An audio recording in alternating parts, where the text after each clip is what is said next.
In getting started about unit design, I do want to reintroduce myself because I know you heard a lot of introductions this morning. I am Liz Norton. I'm the Director of Reading Coaching. I work specifically with our Read to Be Ready coaching network, which has about 250 coaches across the state that are working in supporting teachers around early literacy instruction K-3.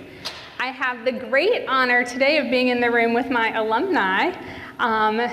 Tennessee Tech is where I got my reading specialist endorsement from, so excited to have them in the room with us today. I also had the pleasure earlier last week when we were in East Tennessee, one of my high school teachers was in the room, so got to present for him, which was also very exciting for me. So, I'm on a high today. As we start to dive into the unit planning, we are going to start by giving you some time to focus a little bit in around this idea of designing literacy instruction through a unit focus. So if you will turn in Teaching Literacy in Tennessee to page 12, that beautiful spiral graphic that Becky focused us in on before break gets broken down a little bit more into the steps for unit planning on page 12. So I want you to take a moment and read through the steps and then talk with your colleagues. What do you think your students are going to need to know and be able to do to design literacy instruction in this way and deliver literacy instruction in this way?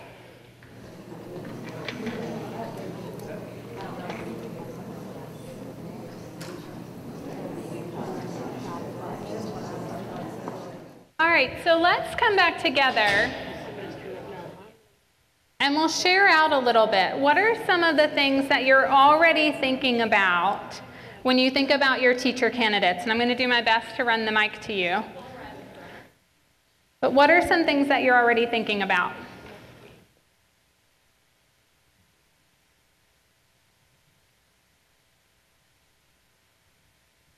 We will have to go back to developing a unit. We used to do that, and then we start doing the 3-lesson sequence. So this will help us to develop the unit again. So we'll have to broaden back out to that unit. Okay, anyone else agree? Any nods on that? Okay, others? I saw a hand over here.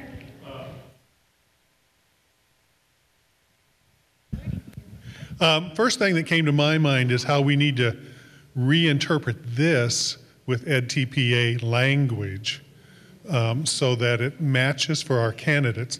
But the second piece is this multiple text approach is what we're not seeing when we send our candidates out into schools. So how to send them with lists as resource people out to the school. So that alignment of language with EdTPA, which has come up again and again. So that's definitely something we need to get on, right, and right away. The second challenge, and this one has come up a lot too, is we aren't seeing in instruction yet what we want our candidates to be prepared to be able to do. And as we make that shift, that makes mentor teachers harder. It makes them, and I heard someone over here saying they didn't learn this way. So they've never seen literacy delivered in this way. So that's definitely a challenge, and I think one that we need to think about.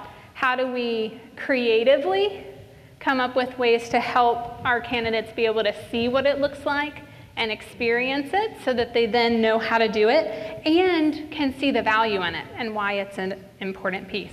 Yes, ma'am. Oh, I got a big voice too.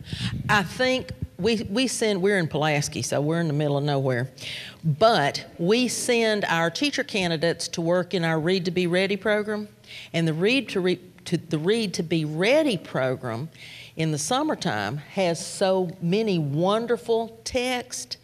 We even did a workshop 2 weeks ago for 6 counties for teachers to come in and look at different texts. I used to be the vice president of Reading is Fundamental, and I worked with 140 publishers. So they sent us these multiple texts, and we had about 1,000 texts for these teachers to come to see. Our teachers, we're in the boondocks, the poor boondocks, and our teachers don't have opportunity to see the new informational text that are coming out that have the starred reviews. And if they see those, they have to see them because they've bought them on Amazon. So we had teachers from 6 counties, and we are sending our own pre-service teachers into the Read to Be Ready program. So we're seeing a huge difference just because our own teacher candidates don't have access and opportunity. So thinking about how we, again, create those opportunities to see it in practice, but it sounds like, too, I think a connection I made between both of those comments is also how do we leverage our influence through our teacher candidates to support the teachers who are already in practice. So how do we send them in armed with some of these things to help the teachers also be learners in that reciprocal partnership? Any others? Yes, ma'am. She mentioned publishers. My question, and I've asked a couple of people, are our publishers on board with the depth we are looking for? Because in recent observations of my reading students in schools, my feedback for the most part with every student has been the questioning depth is not there, you got to work on it, but they come back, that's what was in the teacher's guide. I'm like, well, you know, we learned about blooms, you've got to do better than that. I would say I don't know. I think the resources that are currently available have lots of opportunities to strengthen. When we thought about creating this vision for teaching literacy in Tennessee, we really wanted to create something we really felt like could propel Tennessee students forward. And we purposefully did that without considering the influence of current resources. Because we felt like if we took into account what's available and can we make it happen with what's available, we wouldn't set a strong enough vision. So I think as we continue to do this work, I'm hopeful publishers will listen and say, this is what Tennessee teachers are asking for, this is what Tennessee districts are asking for. Do we have a current partnership? No. So that's definitely a place for opportunity as well. Yep. Sorry, Liz. I'm Fong. Again, I'm from the Content and Assessment Design team, and one of our responsibilities is textbooks. And it is true that the current textbooks are not aligned to the new standards. But I just want to let you know that in addition to what Liz was saying, there are opportunities even within the current curriculum, the materials, that we can definitely improve on that as classroom teachers. But our division will be acquiring new textbooks in the next 2 years. So we will be working on new scoring implements for publishers and directions for them. And so in a year from now, they will be coming out with proposals. And the year after that, we hope we will have everything will be aligned nicely. Thank you.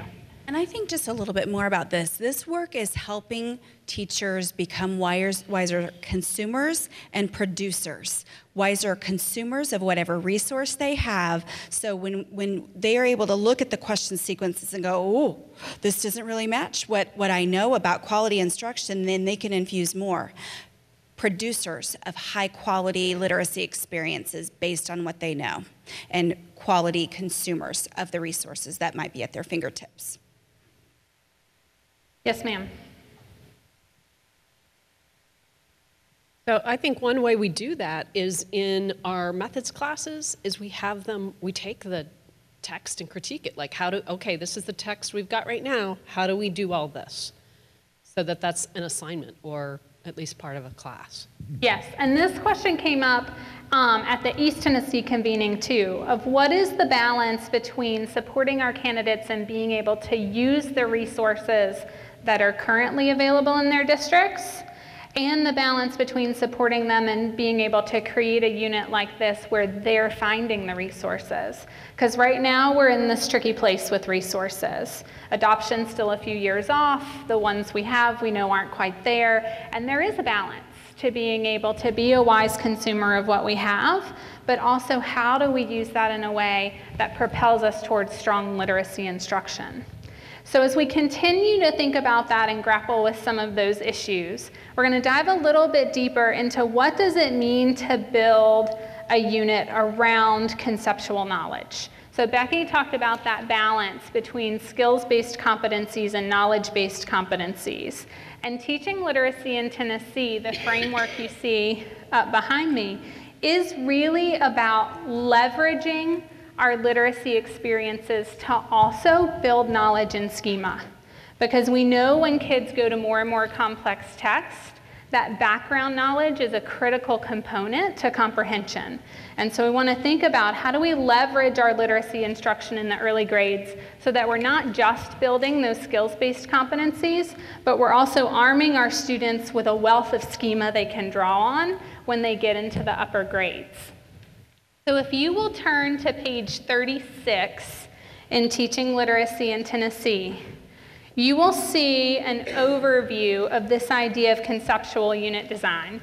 And then I'm going to take you from there deeper into how can we really think about concepts and what came out of our work in creating the unit starters. So we'll go through a real tangible example with one of our third grade unit starters.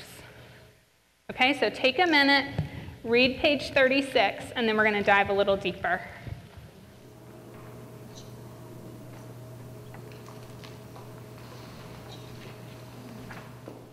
So this idea of the conceptual unit design is really, again, about supporting students in building schema as they're acquiring that repertoire of literacy skills.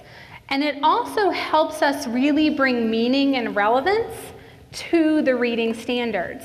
When we're thinking about supporting students in building knowledge through this unit, it's setting a purpose for that reading.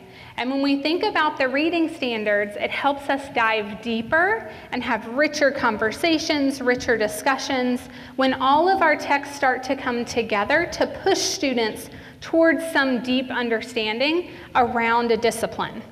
And so we started to think about, and Becky mentioned this before, how can we support teachers in seeing what this really looks like?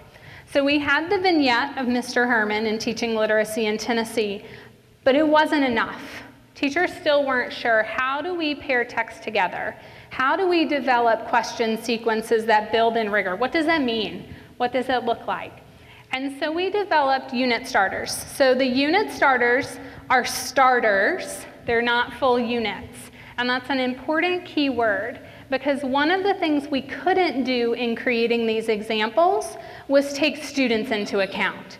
And so if you think back to this graphic, student needs is all along the side of it, and we created these unit starters in absence of students, right? So that's an important thing to remember and why they're starters. The other reason that they're starters is that they do not include foundational literacy skills. So we left that piece out for teachers to then build in based on where they are in the year in their scope and sequence. We felt like that wasn't something that we could put in because we want to make sure, Becky said, explicit, systematic, foundational skills instruction, that scope and sequence is important. And we wanted to provide a unit starter that teachers could pick up when they were ready to try it, regardless of the time of year, and be able to do something with it. So that piece is intentionally left out. These unit starters are available online. Right now we have a K1, 2, and 3 third grade unit starter. So one example for each grade level. They are on the Read to Be Ready website under the Educators tab, Teaching Literacy in Tennessee. So that's where you can find them. But I want to take you through an example of one of the unit starters. So these unit starters are grounded in science as the discipline. So when we think about building these units, there are lots of different disciplines we could build units around. We have science, we have social studies, we have fine arts, we have character education, ELA, lots of different ways we could structure these. But we want to think about narrowing our focus when we start to build a unit. And so these examples go along with science. We also suggest in Teaching Literacy in Tennessee that we use our Tennessee academic standards as a guide for the knowledge we might want to build through these units. So these unit starters are anchored in the science standards. So if you take a quick moment to look at the concepts on the screen, I think you can see those well. You'll notice that there's a vertical progression from grade to grade. The knowledge starts in one place in K and then it builds. So when we think about supporting students and building knowledge over time, one of the things we want to think about is how are we deepening that knowledge, not just within the single grade, but across grade bands. So we tried to demonstrate in this set of unit starters what that might look and sound like. Within the third grade unit starter, we then have highlighted the standards that are going to be addressed. And I want you to take a moment, I'm going to flip through several slides, and I want you to think about where the focus is. So here we have the standards for informational text. Here we have the standards for literature.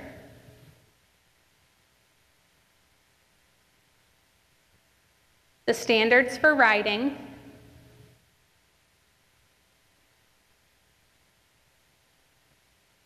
The standards for speaking and listening.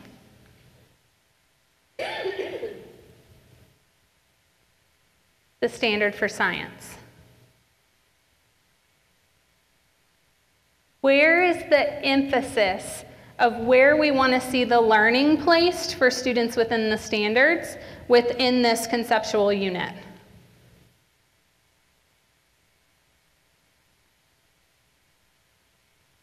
Not a trick question. Are we in the science standards? We're in the literature, in literacy, right? The bulk of our standards within the unit are coming from our ELA standards. A lot of times in the field, I get asked the question, well, are you just wanting our literacy teachers to teach science now? No, right?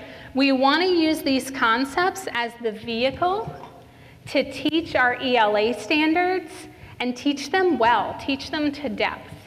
So that's what we tried to illustrate in the unit starters, is how you can utilize a concept to collect text together and give students something meaningful to read about, to think about, to talk about, and to write about. So as we started building out the unit starter, we discovered that there's more than just one concept that's going to help you anchor. We started with the universal concept. Then we went down to a unit concept that helps us narrow to the discipline. Then down to enduring understandings that help us think about how we're going to sequence and pace our lessons. Down to disciplinary understandings that help us think about what content we want to draw out in a single lesson. So that universal concept, this clicker is happy, that universal concept is the concept that bridges disciplines. It's the big idea. It's that thing I can take with me to science, to social studies, to fine arts, to that complex text I'm going to read down the road that's going to help me make sense of it. So if you notice the example in the third grade unit starter is differences in scale and proportion impact systems. It's a big idea, right? It's something that can help me make meaning from other texts in the future. The unit then becomes anchored into the unit concept, which connects that universal concept to the discipline. Can someone read for me the second paragraph there under unit concept? Can we get the mic to that person? Yes.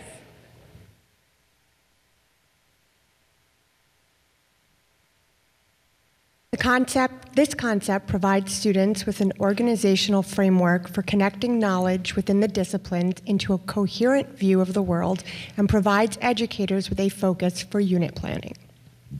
So this unit concept is the thing that helps us narrow what texts we're going to pull together in this unit and what knowledge we want students to walk away with. The grade 3 example, distance from the sun affects planets' distinguishing characteristics. Then we take that down to the enduring understandings and essential questions. So our enduring understandings are those things we want kids to walk away with. They're the things we want them to learn from careful, close reading of the text. The essential questions are open-ended inquiry questions that help us build that curiosity and that interest in being able to learn and discover the enduring understandings. Then we have the disciplinary understandings. These are the specific vocabulary and concepts of the discipline. So this is where we're getting down to the really nitty-gritty. And then we have guiding questions that connect to those disciplinary understandings. Again, those help us as teachers know where we want kids to go, but they're also open-ended, right? We want to make sure students have the opportunity to explore and to think and to be critical readers as they're going through the text. All right, take a moment and turn to your neighbor. What are some of the things that are standing out to you when you think about designing a unit around concepts like these? Around universal concepts, unit concepts, enduring understandings, and disciplinary understandings. What's similar, what's different?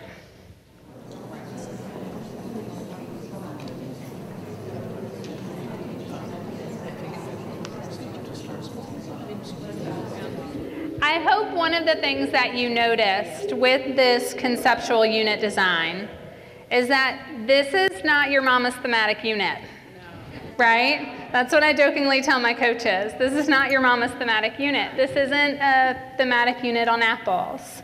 It's not a thematic unit on Thanksgiving. And I think building units this way is not easy work.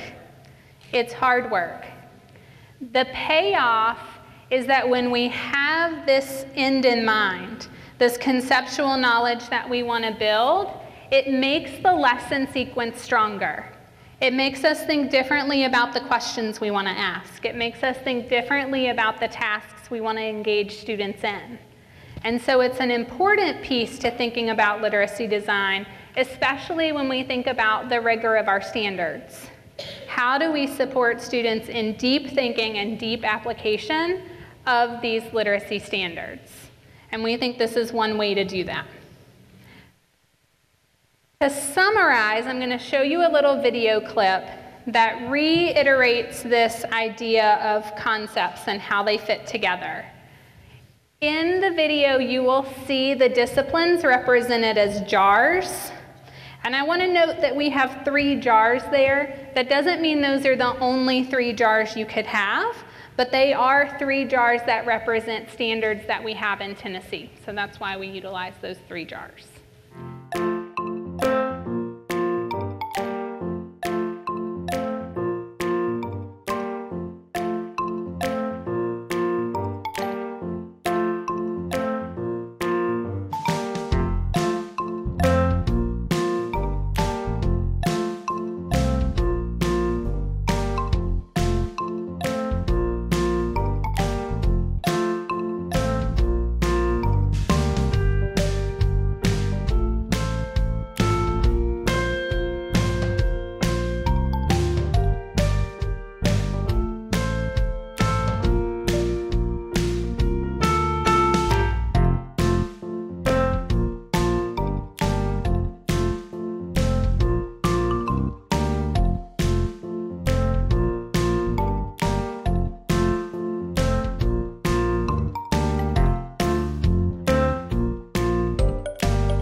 right, so I just want to reiterate again that those unit starters are available online.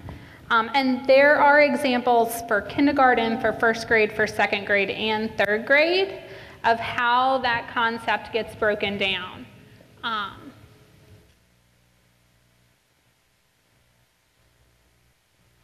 Right there, Annie, 61.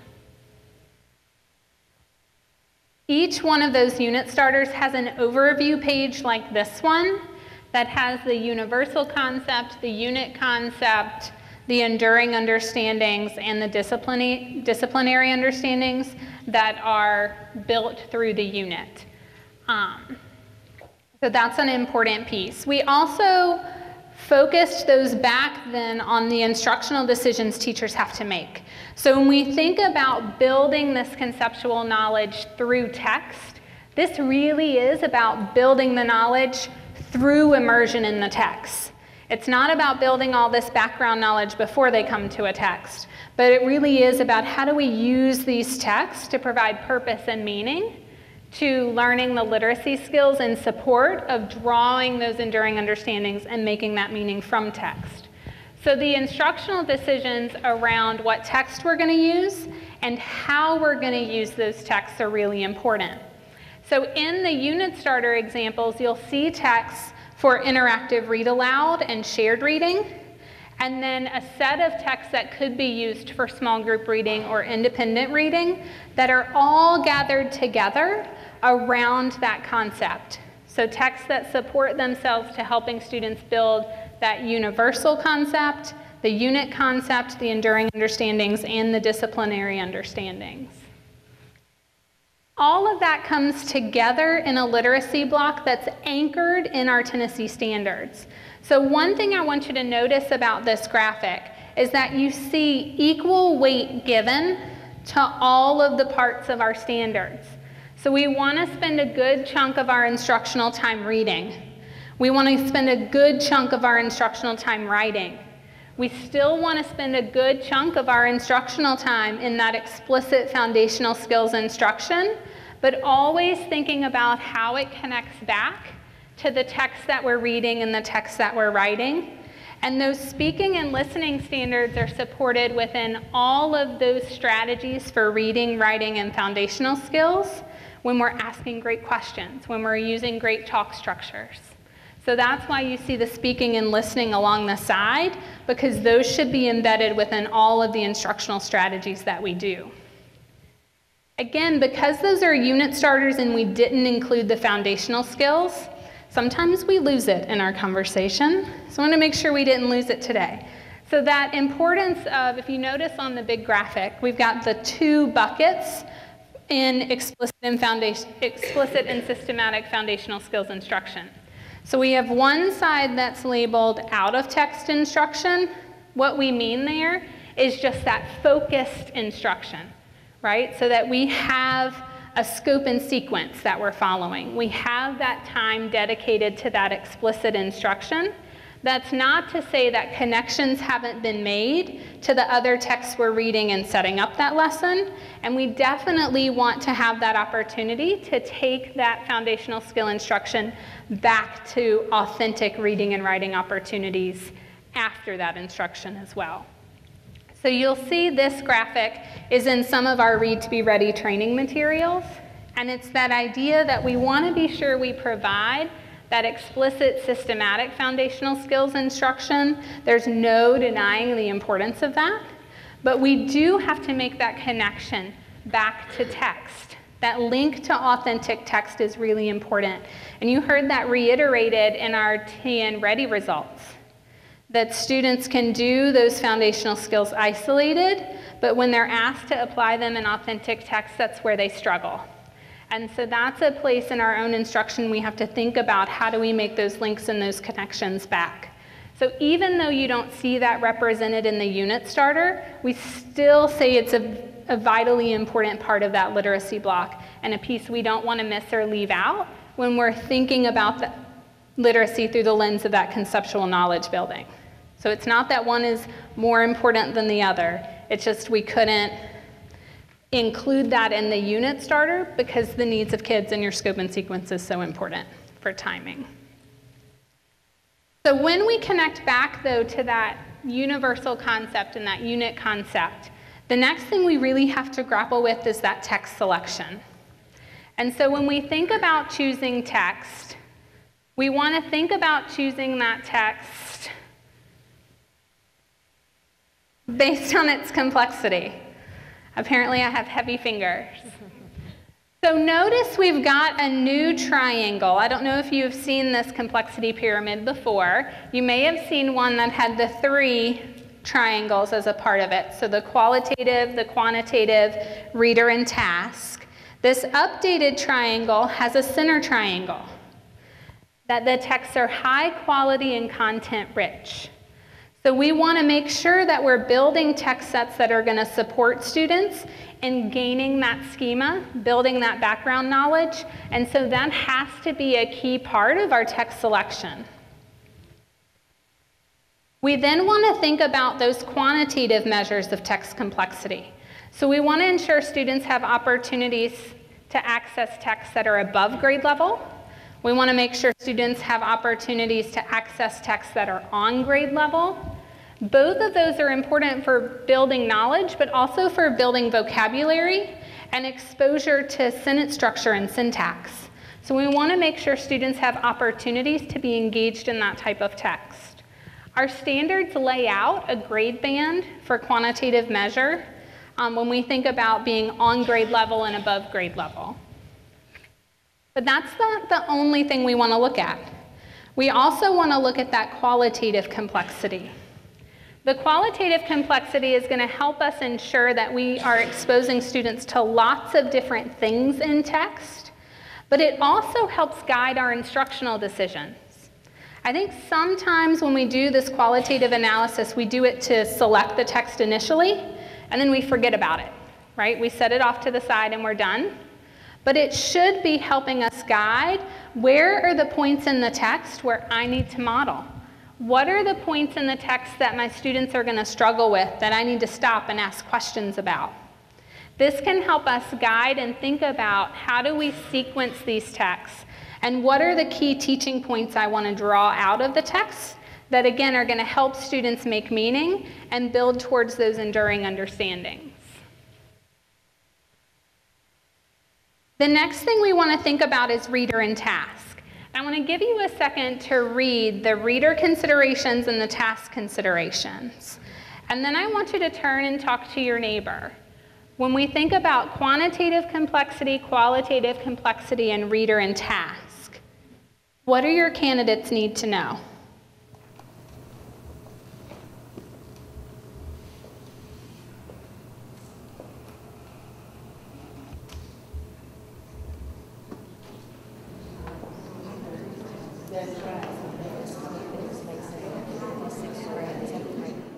So when you think about this text complexity triangle, what are some things that it's bringing up for you when you think about your teacher candidates?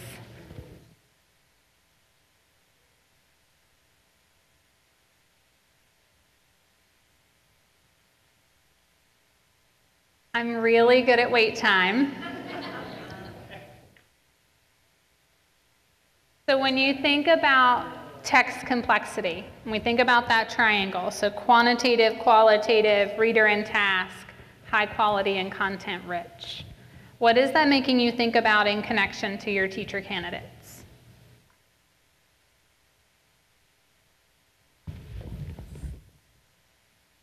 So I see concerns with it for what I wrote in the book was, and not to be negative, but teachers aren't going to evaluate this. They're not going to evaluate, they don't really have time to evaluate the qualitative dimensions and the quantitative dimensions, as in finding the readability scale. I've had my students do it before, and it took us forever to determine the grade level. So how wonderful it would be if we could somehow provide, I say we, meaning we, whoever we might be, to somehow design a text set or come up with a text set to go with the standards that they could use. So resources, again, being a struggle. Yes. Right? Because time is an element. And right now, one of the issues we have is we don't have great resources we can go to. So we do have teachers who are spending a lot of time doing this analysis and trying to pair texts and create text sets, and it's definitely been a challenge for them. One thing I will say is that it still is really important, even if we create these resources, and in the unit starters, you'll see that we've done the qualitative analysis. It's there for folks to read, but it's still really important as a teacher to know where those features are and to know how you're going to support your students in working their way through those. I think that's the challenge of pushing to more rigorous standards and to pushing students to really think deeply about text, is that we as teachers have to take the time to know the text ourselves so that we can support students in grappling through that text, especially when we're choosing complex text for our students. I think to some extent it's taking the lens of maybe how a secondary ELA teacher might have approached a text, right? They really know their texts. And thinking that same way at the elementary level. So how do we help students pull meaning out of text? We have to know those texts really well ourselves. Yes, ma'am. A couple of things. One is, if you follow Ann McGill-Franson from Tennessee, from University of Tennessee, she has a lot of text sets that she's put together. Second thing is, you can these days pretty much get a Lexile on a text. I mean, there's a little app where everything's Lexiled. Third thing, when I went to Reading is Fundamental, they were changing from just giving out books to trying to do things for teachers. Well, that was great for me because, I was the teacher. So if you look at Reading is Fundamentals books that they use for their multicultural collection, that was when Common Core was a big thing in DC, and about half, Reading is Fundamental at that point was funded by Congress. And so there's a lot of stuff on the RIF website that me and my team put together, and it's free. You can send your students to it. What we did was we would look at the 1,000 best books that came out every year starting in 2011 or 2010. And so you have new text. They're all informational texts, just about, every single one of them. And they're the best children's literature to use in a classroom. So they've got science. It was STEAM plus social studies. So you got science, technology, engineering, arts, and math, and social studies. That stuff's all free. And the teaching sheets are all free. And the teaching sheets talk about Tier 1, Tier 2, and Tier 3 vocabulary. They all have technology connections. So that stuff you can send your students to, and it's free. And you're right about secondary. So I'm a linguist by training. What I make mine do is take a book and I make them analyze. Back in the old days, if you're 100, you had to do this too. You remember when you couldn't do Lexiles on the computer? You couldn't do readability on the computer? I still make mine do it. And I make them do it with number the stars, because that's one you can teach in upper elementary or, middle, or if you have to, 9th grade. And we analyze how we would do readability 100 years ago, and they can't even do the math, but here we go. So I think that circles back to this issue around resources, right? We know resources is a struggle. We have to think about how do we support our students in knowing how to do these things so that they can be wise consumers of the resources that they have. And we also know that the resources available in different districts is going to be different. I think this is a place, and I'm going to kick it to Amy to make sure it's on the parking lot somewhere, where the literacy network that you guys create when this is over, and I don't know which one you want to put it on, can think about what resources are available to your students that you can leverage and utilize, and in what ways do those resources align to this vision and will support it, and where do you need to continue to think about supplementing the resources? Because I think we have a lot of different pieces in play and a lot of tools that maybe one person in our area might know about that we need to share the wealth on. So that could be a good place for the literacy network as well. All right, any other connections to what you think your candidates need to know when you think about text selection? And just to add in here too, just kind of add to this conversation, I think it's also the power of connection with one another and collaboration. This does take time, and it's important when we're thinking about unit design that we're making connections with schema for our students. And so I think it's so easy. Paul talked about Pinterest and Teachers Pay Teachers, and it's so accessible. Yet I wonder, as we're, I know as we're going into classrooms, we're seeing very disconnected learning.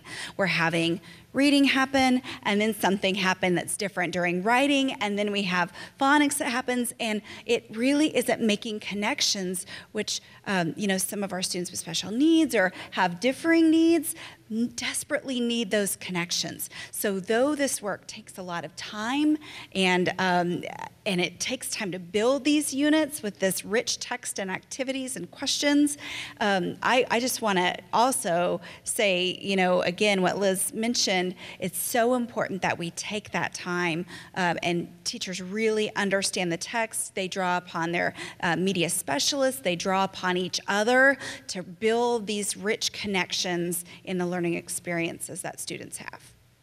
I think we had another connection over here to candidates. Can I add something just real quick to that comment too? I think that this, over the other two convenings, we've heard folks use the word paradigm shift, that there's a big shift going on. And I think another one that's going to be critical in this is that as we're asking teachers to do this big work, they can't do it alone. And Paul mentioned the fact that teachers are oftentimes in those rooms all day long by themselves. So I think it does feel overwhelming and unrealistic for a brand new novice teacher to think about designing unit after unit after unit on her own. And I don't think that's what anybody's suggesting. We're really hoping that novice teachers have the opportunity to walk into a school where there are some existing units already. And of course, you're going to always think about how do we update, move forward, add to, change something that didn't work the way we wanted it to last year. But I think going back to your point about having to look at a book and analyze it, hopefully not every educator is starting from that scratch point by themselves every time, because I think if they are, then achieving this goal does feel almost insurmountable. It's going to have to be a collaborative effort. And like we've said, not even just classroom to classroom, school to school, ed prep to school, all of us as stakeholders together too. Mm-hmm. Excellent point. Did you still want to add on? I don't want to miss hands. I think another piece that we need to consider is that communication between our candidates and the teachers in the classroom so they can truly know a set of students to even be able to design these plans. We go in, we observe. They might work with small groups or in reading clinics, whatever it might be, but that they have that connected, cohesive experience with the teacher so that they can begin to take into account the learners that are so critical before they have to go into student teaching and then all of a sudden they have a set of learners. And I think being able to have that cohesive piece and even a mentor who's going to take that time to talk about the different aspects of the students in their classroom is going to be critical. We talked about teaching our students how to have those conversations with the mentors in their classroom and it's almost that sacred time that you have to put this into it. But we also don't want it to be the mentors to see it, oh gosh, this is one more thing we're going to have to do. But how can they see it as this is helping me plan, it's helping them learn, but really setting aside that time. But a lot of our students do go out, but they don't have that. They're not always going to the same place and being able to build that knowledge about a classroom over time. So thinking about creating opportunities for your students to really know their students before they get into the classroom experience. So I think that's a key to hold on to. Amy, can you put that on the parking lot board? Because I think when you circle back to your program design and thinking about the standards, one of the things you're going to be prompted to think about is the sequence of your courses and how are you building experiences for your candidates where they can deepen their knowledge over time. And so there are some elements in the new standards around assessing students and knowing your students and being able to understand where your students are. And that could be a component that you want to think about when you think about that sequence and where do you put that and how do you put that in a place in your program where students can leverage that knowledge then to support them in the next piece of their learning journey. I think that's a great point though, and definitely one we don't want to miss. And I think you also hit on again this importance of collaboration. So when we think about our teacher candidates and we think about the teachers we have out in the field right now, and I got this question too, how are we supporting teachers who are in the field right now? Collaboration is a really important piece. So one of the things that we're doing through the coaching network is supporting districts in learning how to create collaborative opportunities that are high leverage with the support of a coach, and how to provide professional learning over an extended period of time that supports teachers in developing these skills. So I told you before we have about 250 coaches in the Read to Be Ready coaching network. Each one of those coaches coaches a cohort group of teachers, so approximately 15 teachers. We set up the network to really think about the research around high quality professional learning and how do we really support transfer to practice. So when you think about that in terms of the state, that's a relatively small group of teachers. So one of the things we're going to continue to bring about to leaders is to think about scale. So we're starting small, but how do we scale up? How do we continue to promote these practices moving beyond just this cohort group of teachers? But with that cohort group of teachers, one of the key levers we found in successful transfer is time for collaboration. And so one of the things I think is really important for teacher candidates to learn is how to collaborate well. Because it's not just about having time for collaboration, but it's about having the skill set of collaboration. So that's one of the things we work on with our coaches is facilitating collaboration, but always thinking about how does the coach take a smaller and a smaller and a smaller role in that collaboration until that collaboration is teacher-led. Because that's when you get the real power and the real momentum that transfers actions into practice, right? That transfers theory into action into practice. So that is some work that we're doing and we're engaged in, but I think it's work too that connects to how do you support your teacher candidates well.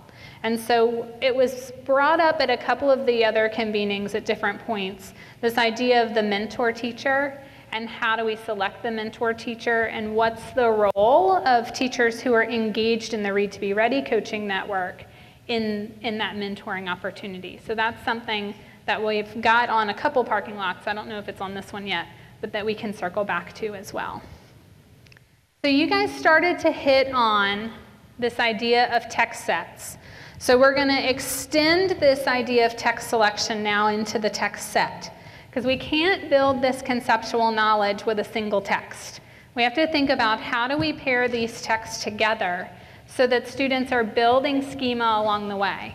One of the great things about text sets and about this idea of building units around conceptual unit design is that every text provides students with knowledge and schema that's going to help them access the next text.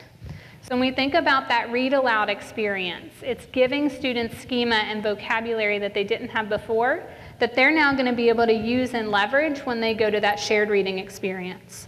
That text is going to continue to build that schema and that vocabulary, so when they go to the small group setting, the words that might have been challenging if I pulled that book in isolation aren't as challenging anymore, because I've built the schema, I've built the knowledge. And so we can access increasingly more complex texts when we design units around concepts and pull these texts together. So some examples that you'll see in the unit starters, these are the texts for shared reading and interactive read aloud. You'll find a mix of genre. So our standards talk about having that 50-50 split in our lower grades between literary and informational. And we saw in our T and Ready data that importance of that informational text, that we're still not quite there with it. So thinking about that split. You also see multiple genres represented here. So articles, as well as, I think there might be, in one of these sets, I think there's a blog or something, but different ways that students can access the information. You'll also find in the unit starters examples of texts that could be used for small group or independent reading. Again, those are all coming around the concept that we want students to take away from the unit. So talk for a second, how does that idea of text sets help support us in balancing those skills-based competencies and those knowledge-based competencies?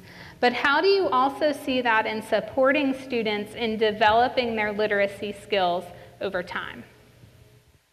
So that idea of text sets, how's it going to support students in accessing text, and how's it going to support them in building their literacy skills over time? So turn and talk with a partner.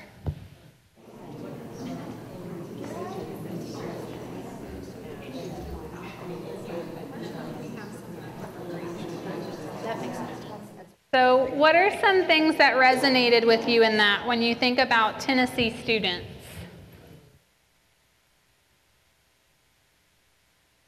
How will this type of unit design with text sets support them?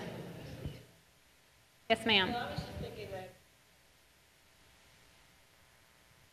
nice selection of text, a well thought out selection of text, and has effective instructional strategies around them, you know, with a variety of interactive read aloud, shared reading, guided reading, then all the students in the class have access.